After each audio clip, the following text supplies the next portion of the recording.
joining us today. We feel we have a great product to show you. After much anticipation, we are happy to introduce the PengPod1040, a unique product unlike anything on the market. This tablet will easily transition from your work life to home life. You can run all your business software and then come home and watch videos with the family, all in a seamless manner.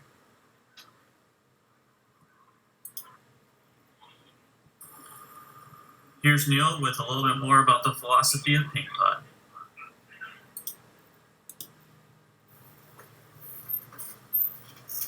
Hi, I'm Neil Peacock. I'm the founder of PengPod, and I wanted to take a minute to talk about our philosophy as a company and kind of what we're trying to create with these products. And so I'm a big believer in open systems. And of course, when Android first came out, I was very excited about it. And I do like Android and still use it for my phone personally, of course. And what I did find, though, was that a lot of the applications and software that I was familiar with and like to use wasn't available for Android. Some still isn't. And so a lot of us at the time were playing with chroot and some other tricks to kind of get access to the tools that we wanted. But there's always a trade-off with that. So we wanted a real GNU Linux OS running right on the processor. And that's what we have created with the PengPod. And that's our mindset. I believe, and we believe, that you should own your hardware. You bought it, it should be yours. You should be able to do whatever you want. Whatever is in your ability to attempt to do with the device, you should be free to succeed in that or to fail in that. But it's your time and your efforts that should be spent on it. You shouldn't be trying to work around restrictions that we've put on the devices. And so our commitment is to create a platform that works for you right off. We're going to deliver you a working Linux boot and Android. And we're going to deliver the source for all of our tools. And so if you have an idea of modifying something we've created, you're not going to stand in your way. All that source is available online. All the tools that we use to modify the devices and create our images is going to be online and available. And let's see, we're going to make sure you have everything we have to create what you want, because we can't think of everything, right? Obviously. And our users really impressed us with the first generation devices, our PengPod1000 and PengPod700. People came up with all kinds of things that we hadn't thought of. There was a door control system, the access cards. Someone had made low-cost user terminals with their own data entry programs. Let's see. There was like a SCADA industrial control system, the temperature sensors. Hey, I can't see any video. A boat GPS navigation system. A couple of companies made 3D printer controls, a nice touch control system. And then there was Open Bravo POS restaurant software, so you can do really a low-cost, touch register system. And there's really a lot of expensive industrial control type systems out there. And that's part of what we noticed, is there's no reason these days to have to spend that much money for a high-powered, low-cost touchscreen control device. The hardware is out there, and we're trying to give you access to it. There's a whole world out there of open source software that already meets everyone's needs. So we just want to create a platform for you to be able to fulfill your needs, to get your software running, to get your application running on some of this great hardware which is available now. And so that's the goal at PengPod. We don't want to limit your potential. We want you to be able to reach your goals on your tablet.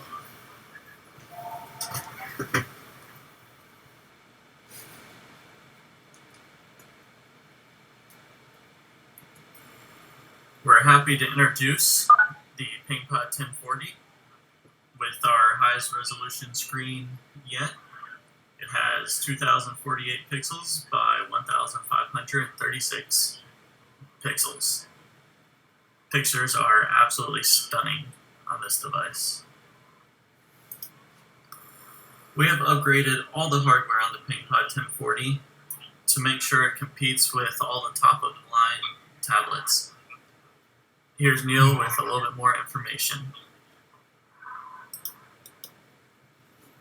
This is the PengPod 1040 tablet we're introducing here. It's a 9.7-inch tablet. It's got a 2048 pixel by 1536 pixel screen. So very high resolution. It's got two cameras. Got a front camera and back camera. Let's see. It's got a separate DC charger slot, headphone jack, power and volume buttons, SD card slot, USB on-the-go connector, so that can be used either as a USB master with the included adapter, or that can be a device for ADB and Android or Linux gadget drivers, and a mini HDMI adapter or connector, so you can use that with an adapter. Let's see here, and just fire this thing up real quick. Also included are some accessories. It comes with a DC charger. Now you know this is a European charger, but we do provide. Basically, everyone's going to get a US charger in the US, and if you're in the EU, the UK, or Australia, we're going to try to give you a adapter plug, basically a little socket adapter for your country. Also included is a micro USB cable and the on-the-go adapter we mentioned before, so you can use full-size USB accessories.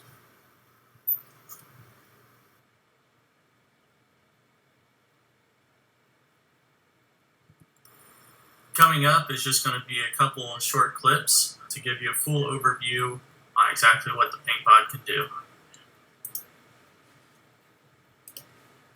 So now we're going to demonstrate the PengPod bootloader. It's turned on here.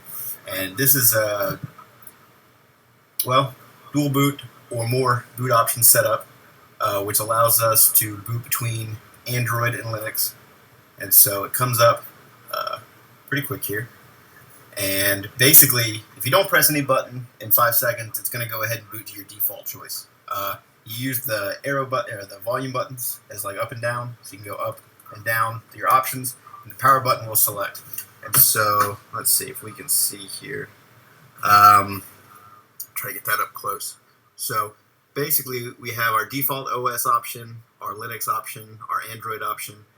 Extra OS, there's a space in the partitions where you can configure either a third OS or maybe a trial version of a Linux OS you're playing with, or even like a recovery image with like something like the Lenaro minimal image. Let's see, you can set the default boot options. I'll show you that real quick. Let's see. So, go to the set default, and then you just pick whichever one, so we'll set Android, and we'll see that coming up in a sec. And then there's another option, which is resize partitions. When you first get the device, the partitions aren't as big as they can be, the space on the drive, and so you use that to maximize how much room you have. And then you've got the standard Android recovery options down there as well. So let's see. So let's just boot into Android and see it come up here. So there you go. So basically it resets and starts booting into the operating system you've picked. And these are our Android load screens here.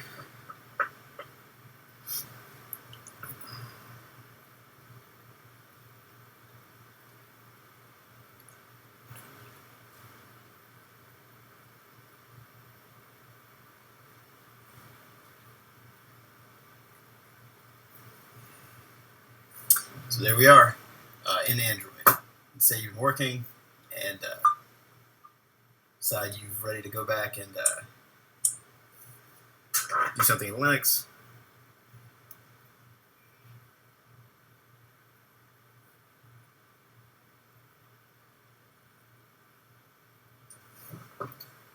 So we'll start it back up.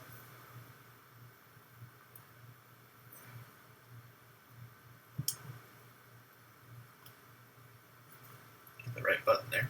There we go. And this time we'll tell it to boot onto Linux.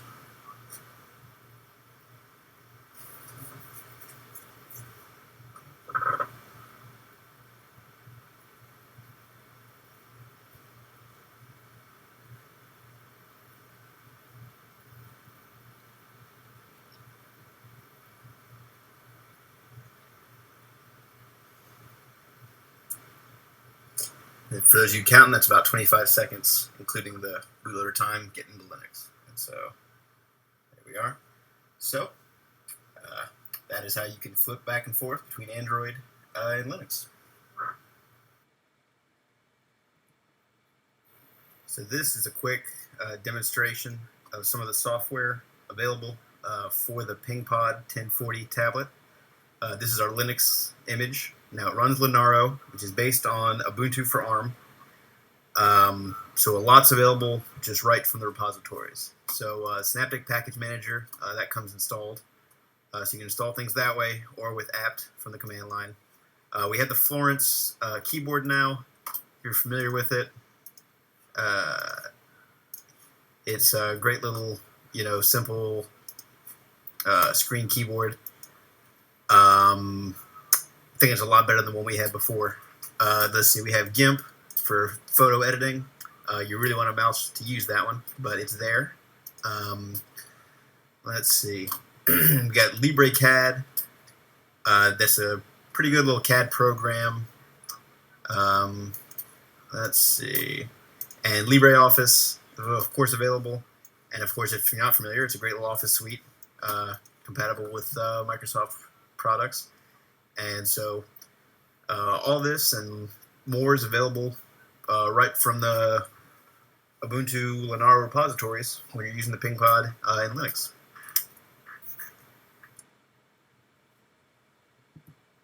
This is a demonstration of how you can easily use the shared drive to work.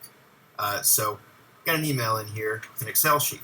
And I say, well, I don't want to work on that Excel sheet under Android. I'd like to work on that in LibreOffice with a full, Office client. So I'm going to save that to our typical Android storage space, and I'm going to get out of here, and I'm going to reboot the device into Linux. Now there's that Android storage is shared so that Linux can mount it up as well. So any pictures you take, any emails you want to download, any videos you want to watch, everything like that can easily be moved between the two systems. And so basically we just flick back over, pick that we want to boot to Linux, and within about 30 seconds here, Linux should boot on up, and we'll be able to work on that same Office file with LibreOffice. And you can do the same thing with GIMP if you've got photos to edit.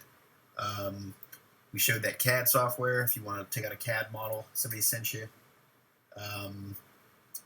There's lots of development environments like for Qt and all that will load up software development kits that you can get to quickly in Linux. And so let's see. So we will load up LibreOffice here, and just as soon as that comes up, so we just head on over to the shared drive, and there it is, our file we were emailed, and voila, and we've got a full featured Office client to do whatever we need to do for this, and when we're done we can save it back and get to it again in Android if we want to send it back out, but keep using a nice touch-focused email client like comes with Android.